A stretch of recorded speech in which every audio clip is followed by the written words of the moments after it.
Right, and here comes the introduction again. Hi guys, it's Mark, the Red Cornish Ranger, and we are back with another video. Today, all three members of the Three Ranger Bros Studios are discussing their picks for the worst live-action Marvel superhero suits from any of the live-action films or TV series is on the table. And the only rule is it has to be a superhero, as supervillains deserve their own video. With that being said, make sure you subscribe and hit that notification bell so you don't miss out on any videos coming every week. And of course, let us know of your pick of the worst live-action Marvel superhero suits. And maybe let us know if you think we should do a DC one. They do have some horrendous suits. But that being said, enjoy the video. Mark, kick us off with your worst live-action Marvel suit. Superhero suit, to be exact. Okay, well, I'm not entirely sure if this can actually be classed as a superhero suit, because technically, he wasn't wearing one. But I'm going to go for the Thing in the second Fantastic Four movies. That god-awful one where they had basically just a naked Thing.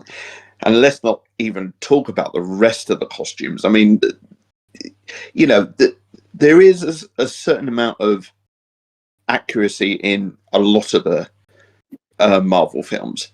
But this one, there was just nothing, really. In fact, the only thing that was accurate in that film was the fact that the Thing was made out of stone. That's about it. So, just to clarify, we're talking about, as everyone has dubbed, Fan Four Stick.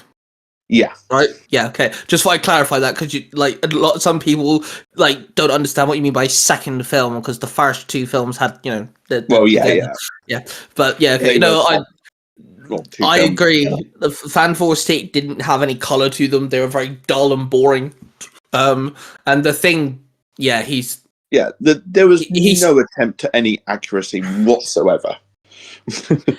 The Thing himself is just swinging loose. Let's be honest. You know, he's letting the boys breathe. You know, you shouldn't be doing that in a Marvel superhero movie. I mean, say what you want about the first adaptation of Fantastic Four. I actually quite liked the first one and the Fantastic Four: The Silver Surfer one, and I thought they were quite good. And I actually like the fact that they didn't use CGI for the Thing, that they actually used it on practical, and I think it made it better. But the Fanstick 4, or whatever you want to call it, just low bar. Low bar. It's a disgrace to Fantastic Four for sure. I definitely don't agree with Fantastic Four, Fan Four Stick as people dub it, because take away the bad movie itself, but yeah, just, you know, there's no color to them, there's no life to the suits at all, and like you said, the Thing is practically naked. I mean, like he said, that he is made out of rocks, and you can tell he's made out of rocks. He's orange, at least, but he's a very burnt orange. He's a very dark, if you look at the Thing in the comics, he stands out like a fucking sore thumb, a rocky sore thumb. And the original films that you mentioned, you know, like you said, it's very practical work, it's not CGI, but he's bright orange. In this film, he's more like a burnt-ish colour, and it doesn't look... It looks like if someone did a horror film of the Thing. I'd want to say it's almost like they did a B movie of it, but even the B movie did a better job. I mean, yeah, sure. But yeah, okay, so we have the Thing... Even the orange side probably does a better job. Oh my... Willie, no. You know you're going to go look now. Oh, dude. What? No, Willie, that's Xander. He's a teenager of the group. You know you're going to go do it. Jesus Christ. Okay. Let's actually mix things up. So I think I'll go second, because we'll mix things up a bit. I went with the black suit version of the Sam Raimi's Spider-Man, which of course comes in Spider-Man 3. I do not like the black suit. As much as I do love Sam Raimi's suits in the trilogy, I think they're amazing. I love the way that the web just really stands out. It's the very 3D-esque. You know, the visor looks really good, with eyes, you know what I meant. Logo's phenomenal, but the black suit is literally getting the suit and scribbling it black, which if you actually look at the comic book black suit, and then we look at, you know, Spider-Man's normal suit, they are very different to each other. The logo's different, he has no webbing pattern, he's a solid black colour, sometimes with like purple highlights, depending on the artist, because sometimes purple's used as a highlight for black. You know, it's Sometimes very... red and blue. Yeah, it's a very good contrast and opposite to the main Spider-Man suit. I do not like Sam Raimi's version of it. It's just your suit painted black, and there's no. He doesn't look menacing. He doesn't look, you know, evil or nasty or anything. It's not a good suit at all. It's a poor excuse for a black suit. And okay, granted, technically speaking, maybe Spider-Man wearing the black suit, he's not a full-blown superhero because he's just, you know, he's more aggressive and stuff. But yeah, it's a sad excuse. I do like the effects of the symbiote in that film, the way it crawls on him and it builds the suit. I do like that, but the actual suit itself is, as a person who absolutely adores Venom and the black suits, and I love the origin of how the black suit came to be in Marvel and things, like the outside, like the actual creativeness behind it and things. I just don't. It's a 0 out of 10. Worst Spider-Man suit we've ever had. Yeah, let's face it, they left the dark and evil side to it, to that bloody dance. Yes, yeah, they put more attention to the dance than they did the suit.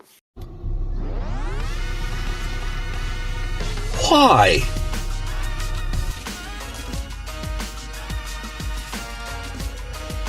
What? Why? Why? Why? Why haven't you subscribed? Subscribe right now and hit that notification bell so you don't miss a weekly upload on the Three Ranger Bros Studios channel every single Tuesday. New video. Subscribe. Come on. We're waiting for you. And then that leaves Willie with your worst live-action Marvel suit. He's probably fallen asleep. Yeah. Well, mine is actually not a single suit, but a group of suits, because to this day, I will stand on this hill and rant. They have not got an X-Men suit right yet. They all are just terrible. They look atrocious. I can't stand them. Oh, what about the end scene to which is it? Not Dark Phoenix, one before it. No. That's the answer to your question. Just no. Okay, but I have not seen a live-action suit done correctly yet. Well, that's not true. Deadpool, Wolverine gets a pretty damn good suit. And Gambit, he looks pretty good Yeah. in Oh yeah. Yeah, okay. Okay, so I was talking X-Men suits here, so. I was going to say X-Men exclusive. We're not talking about the spin-offs. Yeah, the X-Men exclusive suits. I have to agree. The first set of films, they're all black and leather. And not only that, they have the audacity to fucking give us a joke that literally comments the fact that, you know, it's Scott and Wolverine anyway. Wolverine's like, hey, what's with the black leather? And Scott's like, what did you expect? Yeah, Yellow without that spandex. Without that joke, Like- we wouldn't have had the burn in the 97 series. True, that's very true. And then the reboot, air quote reboot, I guess, because they're connected technically. But you know, the next generation set of movies, they're all exactly the same. Granted, we have some color. Finally, we have some color. This is good, but they're exactly the same. And the one, okay, look at the original comic book. You know, very first team of X-Men. Yes. Some of the suits match. Yes. But they are different though, because Beast has his face covered. Yep. You know, Iceman's actually looks like a snowman. He doesn't actually wear the suit with them. You know, Jean Grey's to fit a woman, and she has her hair out and stuff. You know, there is differences. They're not all exactly the same. And in the rebooted movies, they are down to a T. The women's suit are exactly the same as the men's suit. There's no difference, and yeah, they're all lame. I agree. Yeah, yeah. I as soon as this question was brought to me, I knew my answer. I was like, okay, let's get into this, because the X-Men suits are all meant to be unique. That was one of the cool things about the X-Men after First Class, is the fact that there wasn't an actual uniform. Their suits were just their suits. Yeah, I think that's kind of where, creatively, when it comes to making movies, we all understand there's a budget, there's creative processes, there's suit designers and all that bollocks. We get that.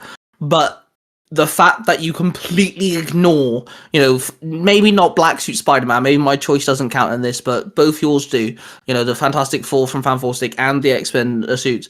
If you're going to actually physically ignore the comic book suits, every single act, there's no no color, no shape or size, there's no difference, whatever the case may be. The Fan Stick don't even have the fucking 4 on them. X-Men have they have no fucking identity to them. They're all exactly the same. If you show someone, if you don't show their powers off and you look at them just in their suits to someone who only knows the X-Men by the cartoons, yes, okay, you may eventually get who's who, but it'd be very tricky to figure out which character's which, because they're all exactly the same. As other than their faces, that's the difference. Superhero suits make a character. Yes. Daredevil, Spider-Man, X-Men, Batman, Superman, whatever the case may be, it makes a character. And when it comes to making live action, you have to either pay homage or you've got to respect your source material. And our 3 choices just don't do that. Yeah. See, and I agree with you. I understand the whole thing of the budget and stuff like that. But, for example, look at, because you brought him up, Daredevil. The TV show did an amazing job of making his suit. And they're going to have a less budget than a movie is. Yeah. Look at, and I know we're calling in DC characters at this time too, but look at the Flash TV show. His final suit was perfect. So I don't want to hear movie directors tell me that they can't do it, because look at, for example, again, Deadpool and Wolverine. Both their suits were perfect. Yeah. Well, we can even go even further with that, because the whole budget thing kind of goes out the window when you actually look at cosplayers. Sometimes you can see so many people actually getting more comic accurate costumes on a much lower budget than what a film and a TV series would even do. Yeah, that's very true. And it just shows the attention that people have, because we're at a stage now where we're getting these TV shows of Marvel from the MCU, and the people who are writing these TV shows don't even know who the characters are. She-Hulk, the writers of She-Hulk didn't even know what a She-Hulk was. They honestly thought She-Hulk wasn't even a Marvel film. They thought it was an off-brand topic type thing. They had to click on that Hulk was in her name and that she's related to the Hulk. They didn't even Google it properly. One of the writers didn't even know what a She-Hulk was. And, they're giving the attention to these writers and suit designers to the wrong people. At least know your source material. X-Men, okay. To be fair with you on the She-Hulk topic, though, Ty, sorry, I gotta cut in. To be fair with you, she looks pretty badass in her actual suit, though. Once they put her in the actual purple and green suit. Yeah, granted. But, X-Men, they're all individual people, and the whole point of the X-Men is, they stand up for themselves, they stand up for mutant kind, and their whole message is to be yourself, hence why each one of them has a unique suit. Why does Wolverine wear yellow? So he stands out from the crowd and everyone shoots at him first. Why does he do that? Because he can heal quickly. Bullets don't affect him. That's why he wears bright yellow. That's the comic book reason why he wears yellow. Things like this. Fantastic Four. They all match because they're a family. That's the whole point. The reason why all 4 of them match is because they're meant to be united as a family. We don't have that in this. And Spider-Man, the reason why his black suit is completely different to his original suit is because it's meant to be the mirror opposite. His symbol's big and white and dressed over his chest because it's meant to be dominating, it's meant to be scary, it's meant to be a bit more, grr than normal Spider-Man. It's all black, there's no detail to the suit, unlike the original one, because it's meant to be the polar opposite. Whereas Sam Raimi's black Spider-Man suit, it's just the same suit painted black, and you can see that. and it's just like there's no identity to these suits, and that's the issue. I agree with you fully, especially with the because this is the Tobey Maguire one, right? Yeah. Yeah, okay. I'm making sure I was on the right Spider-Man. I didn't care for either of Tobey Maguire or Garfield's Spider-Mans, to be honest with you, but that suit was just. I didn't really like how they did Peter once he got the symbiote either, though. But that's not what Let's this not episode's talk about Venom as well, though. In that. Trust me, the villains are a completely different story. We're going to do a different video for that one. I actually might give us two choices for the villain one, because there's more drastic shit villains than there are superheroes at this point. That's the truth.